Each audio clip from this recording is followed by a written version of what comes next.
American justice adamantly denies any involvement in the crime and claims it was unfairly targeted by overzealous investigators. Other than through the FBI, who's been a fantastic partner with us. Ladies and gentlemen, thank you. Listen to Pavarotti. Can I be your superhero? We all now know that in July of 2025, Bryan Kohberger was forced into a plea deal where he took responsibility for the atrocity committed on King Road in Moscow, Idaho on November 13, 2022 to avoid the death penalty for a life in solitary confinement. What we didn't know at that time was the fabricated and misattributed evidence that forced that decision by Bryan Kohberger and his defense team. With the release of the sealed documents in the case, along with the release of the actual video that backed up the evidence, we have the real story. And let me warn you, once you see it, you cannot unsee it. At first glance, the case seemed solid. The evidence against Bryan Kohberger was championed in the mainstream media as being overwhelming. Rumors of a treasure trove of physical evidence against Kohberger was broadcast daily. Accusations of Kohberger following the victims online and liking the victims' social media profiles were pushed daily by credible news outlets, citing anonymous sources close to the investigation. The statements of certainty by these organizations, such as he was putting trash in his neighbor's trash can, perpetuated the landscape and were favorite topics of conversation on social media platforms that championed Kohberger's guilt. The first things to come to light after the infamous plea deal was reached was the actual investigators that participated in the actual investigation. And they dispelled most of it, if not all of the false information pushed by these mainstream outlets as internet rumors. The truth was the investigation found no connection between Kohberger and any of the victims, including their social media profiles, according to Darren Gilbertson, the lead detective for the Idaho State Police. Gilbertson also admonished the widely held belief that Kohberger was seen putting his trash in the neighbor's trash can as false. Just another internet rumor, he claimed. Next was the release of over 2,800 pages of forensic documents in the case, and the truth became clear. Page after page of results from evidence collected in the case showed the same disturbing pattern. BK was excluded from this evidence. Over and over, this statement rang true. A bloody fingerprint found on the rear sliding glass door from the use of Amido black.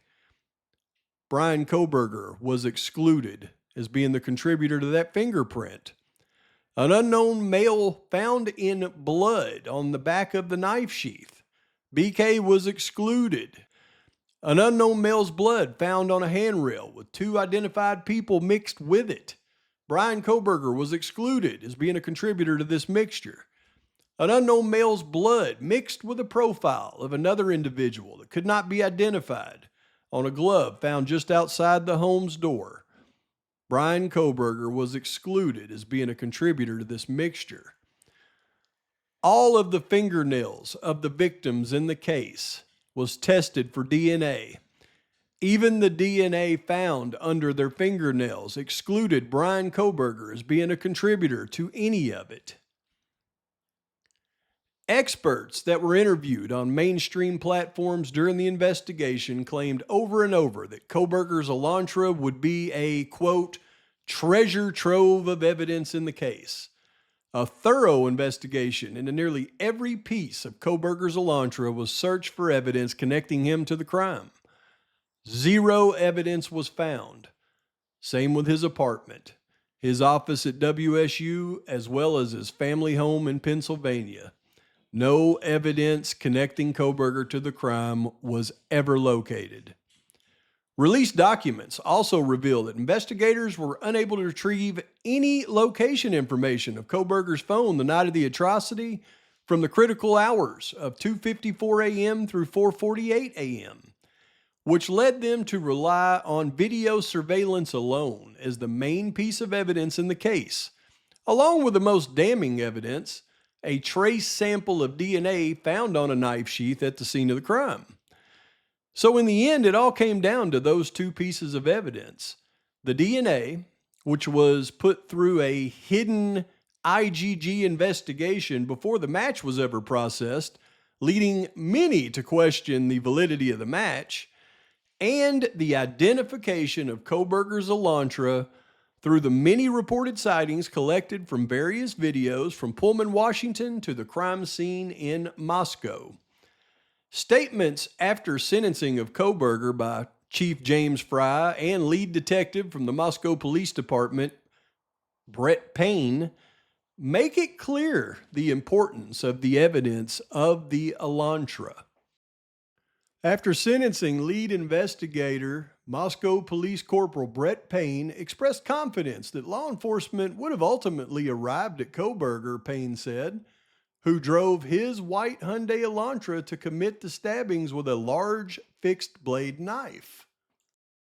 Chief James Fry agreed with Payne, but he admitted that the timeline likely would have extended as much as several months before an arrest. Prosecutor Bill Thompson went on to add, "There are a lot of white Hyundai Elantras out there," Thompson said, "but if they stuck with it, eventually they would have found Mr. Kohberger's car and made that preliminary connection." Now, the rest of the story.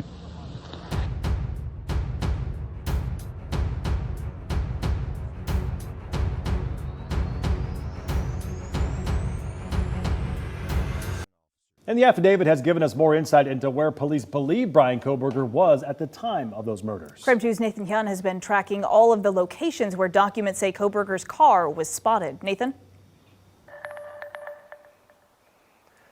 Yeah, that's right, guys. I'm here at Bryan Kohberger's apartment in Pullman, and we learned from the court documents revealed today, police gathered surveillance video that they believe tied Kohberger to multiple locations in Moscow and Pullman. On the day of the murder, at 2:53 a.m., WSU surveillance cameras spotted a white sedan traveling on Nevada Street towards SR 270, which connects Pullman to Moscow. A close reading of the probable cause document, the document used to arrest Bryan Kohberger, revealed this as truth. The probable cause document goes on to reveal that investigators were given access to video footage on the Washington State University WSU campus located in Pullman, Washington. A review of that video indicated that at approximately 2:44 a.m. on November 13, 2022, a white sedan, which was consistent with the description of the white Elantra known as Suspect Vehicle 1, was observed on WSU surveillance cameras traveling north on Southeast Nevada Street at Northeast Stadium Way. At approximately 2:53 a.m., a white sedan, which is consistent with the description of the white Elantra known as Suspect Vehicle 1, was observed traveling southeast on Nevada Street in Pullman, Washington, towards SR 270. It goes on to state that SR 270 connects Pullman, Washington to Moscow, Idaho. And it wasn't until real crime scene photos in the case were released that we got a good look at Bryan Kohberger's actual vehicle. And we noticed certain features on his vehicle, like the fact that it did not have factory fog lamps.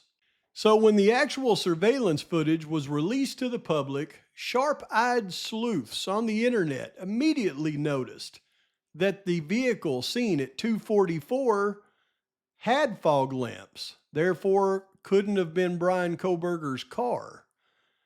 The same thing was true for the vehicle at 2:53. It also had fog lamps.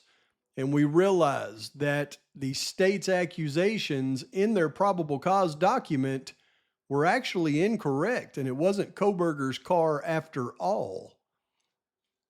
A close study of the case record that had been released showed an official FBI report of movements of suspect vehicle that was printed on May 1st, 2023.